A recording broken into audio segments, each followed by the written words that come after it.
कहानी की शुरुआत होती है चौहान हाउस की उस दर्दनाक हालत से जहां करिश्मा ने पूरे परिवार को अपना गुलाम बना लिया है। करिश्मा ने चौहान खानदान के दोनों बेटों को उन्हीं की कंपनी में गार्ड की नौकरी करने पर मजबूर कर दिया है। उसका घमंड इतना बढ़ गया है कि वो हर सदस्य को नीचा दिखाने का कोई मौका नहीं छोड़ती।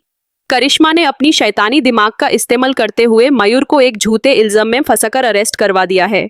उसने इल्जाम लगाया है कि मयूर ने उसके गार्ड को बुरी तरह पीटा, उसके सर से खून निकला और उसकी आंखों में मिर्ची तक डाल दी। इस झूठे केस की वजह से परिवार और भी ज्यादा टूट गया है। अपने बेटे मयूर की गिरफ्तारी देखकर सरिका का गुस्सा फट पड़ता है। वो हमेशा की तरह इस सब का जिम्मेदार वसुधा को ठहराती है। सरिका चिल्लाते हुए वसुधा से कहती है कि ये सब उसकी वजह से हो रहा है क्योंकि वो करिश्मा से बार बार पंगे लेती है और परिवार मुसीबत में फंस जाता है। जब परिवार पूरी तरह निराशा में डूबा होता है तभी बाबासा की एंट्री होती है। वसुधा और देव को बाबासा बाहर मिल जाते हैं। उन्हें देखकर दोनों की आंखों में चमक आ जाती है, मगर बाबासा जब परिवार की हालत के बारे में सुनते हैं तो उनका गुस्सा आसमान छूने लगता है। बाबासा सबसे पहले अपनी पत्नी चंद्रिका मासा के बारे में पूछते हैं। देव उन्हें बताता है कि करिश्मा ने चंद्रिका जी को धक्के मार कर घर से निकाल दिया था और अब वो वसुधा के घर पर रह रही हैं। ये सुनकर बाबासा का दिल टूट जाता है, मगर साथ ही वो करिश्मा को सबक सिखाने का फैसला कर लेते हैं। बाबासा सबसे पहले चंद्रिका जी से मिलने जाते हैं। एक शक्तिशाली महिला को इस हालत में देखकर बाबासा को एहसास होता है कि करिश्मा ने परिवार की बुनियाद हिलाने की कोशिश की है।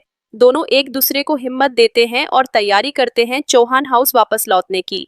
बाबासा अब सीधे चौहान हाउस पहुंचते हैं जहां करिश्मा अपना राज चला रही है। करिश्मा उन्हें देखकर थोड़ी देर के लिए डर जाती है, मगर फिर अक्कड़ दिखाने की कोशिश करती है। बाबासा यूज साफ के देते हैं कि चौहान से पंगा लेने का अंजाम क्या होता है, ये अब यूज पता चलेगा। बाबासा कानून का सहारा लेते हैं और पुलिस को बुलाकर करिश्मा को धोखाधड़ी गेटरी फ्रॉड के केस में अरेस्ट करवाने की तैयारी करते हैं। उनके पास वो सारे सबूत हैं जो साबित करते हैं कि करिश्मा ने परिवार के साथ कितनी बड़ी गद्दारी की है। करिश्मा को अब जेल का डर सताने लगता है। बाबासा जब कानूनी कार्रवाई की बात करते हैं तब वासुधा एक कदम आगे बढ़ती है। वासु कहती है कि सिर्फ जेल भेजना काफी नहीं है, करिश्मा को सही सबक सिखाना होगा। वासुधा परिवार की ढाल बनकर खड़ी हो जाती है और करिश्मा को उसकी असली औकात दिखाने में परिवार का साथ देती है।